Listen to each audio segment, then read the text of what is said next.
but others will seek war to fight themselves. Get 50 on land! This one hits close to home. I'm trying to do what's right. So listen, I really want to start with congratulations on the season. I watched it. I know it'll be a big hit. I'm so curious, when you sign on to something like this, how much do they tell you, like, the full arc of your character, what's going to happen, what might happen in the future if you survive this show, like, and how much is it sort of like, oh, this is a cool show, I'm signing on? Well, I mean, there's so many layers to that, I think, because the terminalist world, I think, is expanding so much. So in terms of where all these characters are going long term, you kind of have an idea, but it sort of remains to be seen. But you get, depending on how much of the season they've written, you always tend to get a pretty good season arc of where your character's going and what the plan is. So you have an idea of where you're going. And some actors also like to know that, and then some actors don't like to know. Some actors, like, I'm actually okay sometimes with just seeing the first 2-3 episodes, and it doesn't preempt where, you know, psychologically you don't want to go, oh, well, I know I'm going to end up here. Even though you're not playing that in those earlier scenes, you don't necessarily want to know, because then you're only playing the present, right? So, which is fine if you're shooting chronologically as well. Sometimes on this show, we'll shoot like episode 8 before 4, you know? So you have to kind of know what's going on so you can actually know where you are in your head.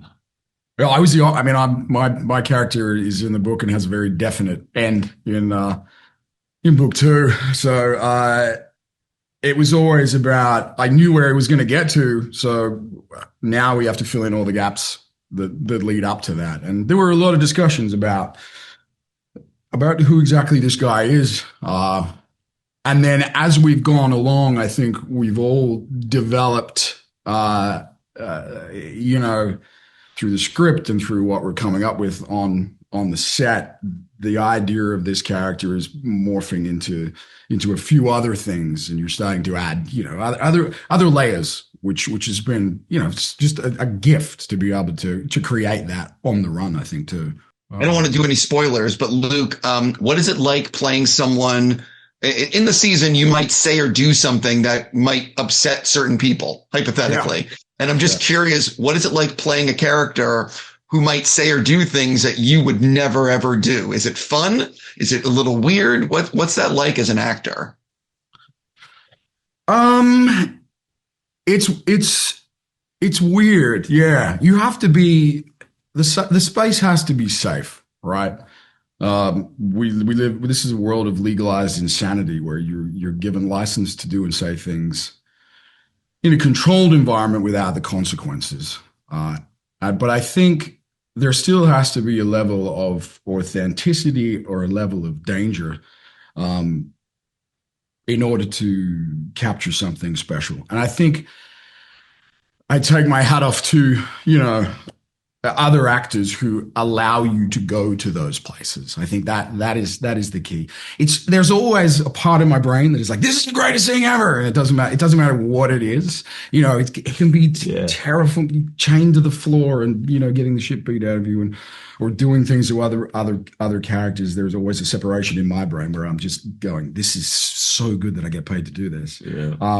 But it's also terrifying. You know, we're human and we don't want to, I don't ever want to make someone else, you know, have the worst day of their life or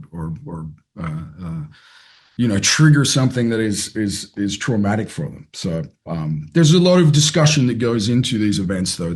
It's never something that's off the cuff. There's always a lot of preparation, right? And I think that's what allows us to get to these dangerous places. Tom, one of my favorite scenes in the series, I don't want to say what episode, but it's you and Taylor debating the SEAL way of doing it versus the CIA way of doing it, where it's like one source, you're trusting one person versus 12 signatures to go do a mission. Hopefully you understand, you know what scene I'm talking about. So talk a little bit about, because I think that scene highlights the difference with the characters. It's a really good dialogue scene. Can you sort of talk about filming that sequence and the different mentality of where each of you are at, if you know what I mean? Yeah. that's what's so great about the relationship between Ben and Rafe. You know, they're both brilliant operators, but the way that they approach any problem, their personalities come into it, and the way that they work as operators come into it. And when that's in sync, they work seamlessly together, and they are brilliant together. But when that starts to get broken, and the reasons why you're going into the fight, and the reasons why you have to get, like you say, like 12 signatures or one, uh, the morality code comes into it a little bit, you know, and the reason why Rafe is doing this, the reason why he's joined, is mainly because of his loyalty to Ben, not necessarily because it's what he believes in. He actually believes this world is quite dangerous, and actually has had experience in the past with his family in Rhodesia where this has caused a lot of problems, you know. So he feels like this one way of working, and just like it's just this one thing, versus we have to take into account a whole team here. We have to take into account what this means in the bigger picture back in the teams. And we had a code back in the teams, whereas here we have no code. In the CIA, you know, what the team that we're working in, we don't have to follow a code. You know, the rules are bent here. And that's not the way Rafe works. Rafe is very much a follower of the rules and works within that moral compass that they're given, whereas Ben is willing to break that. And that's how differently they work as operators. And that's, you know, essentially what the story of their brotherhood is about in this season.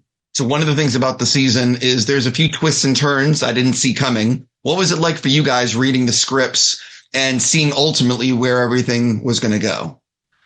It's always great. I love reading. I love getting new scripts. It's you know, it's such a rich world, I guess. Like there's I don't know what else to say other than it's really fucking cool. Yeah. What I love as well, you know, is that in these scripts, like sometimes when I've been in shows or read shows, sometimes when you're in a rush and you've got to like just get ahead of it, you read like your bits of the story because you're going to know what you're doing. Bullshit. And my line. you skim over like other storylines. But what I love so much about these scripts on Terminal List is how much I enjoy reading the other. Because also they're like, these are all my boys, so I want to see what they're doing. Yeah. And it's so cool reading you sort of make storylines and going, oh my God, you've got such a good episode coming up, you know, and getting pumped for them as well. So the whole world is exciting. It's not just about what you're doing, it's about what everyone else is doing and how it all kind of sinks in. I'm out of time. I'm just going to say congrats. I know the show is going to be a big hit. Good luck with the rest of your speed dating. Thank you so much.